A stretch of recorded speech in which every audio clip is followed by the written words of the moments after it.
All right, 6 under today. Really good start to the tournament. Can you talk us through the highlights for you? Yeah, I think the swing I made on 11 was my second hole of the day. I got a birdie on 10, but it is par 5, playing a little easier. The swing I made on 11, it's usually a tougher hole, tough front pin. I hit a really good 8-iron in there, and I thought that kind of started it. Kind of, I've been hitting it well, but making that swing there, I was like, okay, I still got it. I can keep it going from there. And then kind of got lucky, got away with one on 15. Didn't make my best swing, but sort of kind of missed it right at the hole. Knocked it real close there at 15, which is another tough hole. And then made an eagle over on 3 after the turn. Hit a really, really good 5-iron in there, maybe 7 feet or so to set up that eagle. So pretty low numbers for what we're used to at this course. Was it just the pristine conditions, or what was it that got Yeah. I mean, the conditions of the course are about the same. I mean, the greens are always running really nice. Fairways are always, perfect around here. It's just there's no wind, and that's the biggest defense. I mean, there's water around, but the water's, really shown off because the wind causes some funny ones. So I would say no wind here is definitely, you're going to see some of those lower scores. But it looks like tomorrow the course is going to figure that one out, and it's not going to be so easy. Is it nice having that first round in the books when the conditions are that way? Yeah, it is very hard to make birdies out here when it's windy. So I kind of knew going into today. Today was going to be the one day where it wasn't that windy, and this is your chance to get some birdies, get them early, and the rest of the week might be a little bit more of a par fest.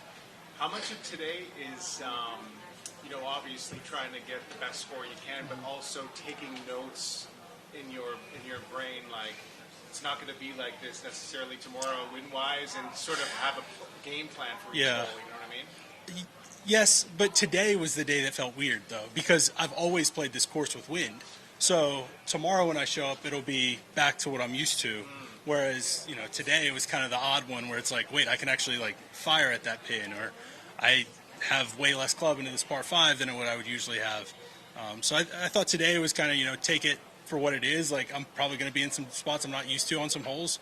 Not necessarily bad spots, but, usually have different clubs and stuff. And with the less wind, you just kind of had to take advantage of lower numbers that were out there.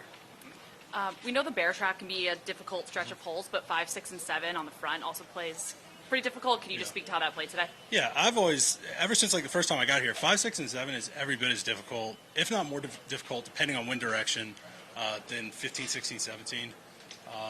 Anytime you're playing both of those 3-hole stretches, even par, you're very happy. Even if you give up 1, it's not too bad. You just can't take the big numbers. 5, usually that front pin's a lot more difficult because we get to catch a wind off the left. Today it's not so bad, but 6 is still a beast, and 7's like 230 plus today. So, it's those middle holes on both sides. You really, if you can just kind of hang on, there are a few other opportunities out there. What would you nickname that stretch of holes? If 15, 16, 17 is the bear trap, what's 5, 6, 7? Hang on, please. Make par. I don't know. You talked about kind of turning your season around a little bit after the slow start. What kind of specifically, even if it was a small thing, did you kind of find during the weeks between Farmers and Phoenix?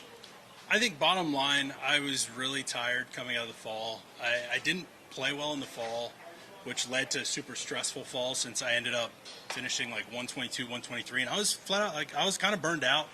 December, didn't really touch a club at all. So honestly, I probably came into Sony a little bit underprepared. Didn't play well at Sony, didn't really play well at Amex, but I was working on it. I was getting back into it and working on some things. And then Torrey, I think, was the first week. I missed the cut there, but really the round I played on Friday, well, I guess it's Thursday because it's Wednesday, Thursday, but the second round I played there at the South Course was really, really quality golf. I shot under 1 under there, hit a lot of really good shots. It could have been 4 or 5 if a couple other things went well. I felt like I was chipping it well, driving it well, doing a lot of good things.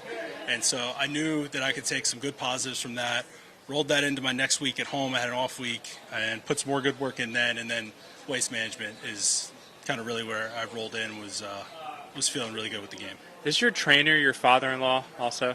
Yeah, Randy Myers, yeah. So is that how you met your wife?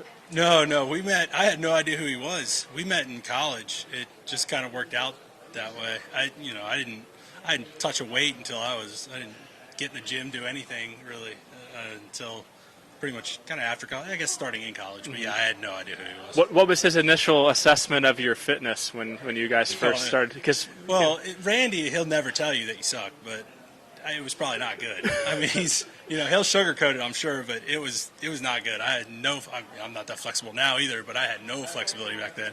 My backswing was about here. I mean, it's only about here now, but it was about there. It was not good.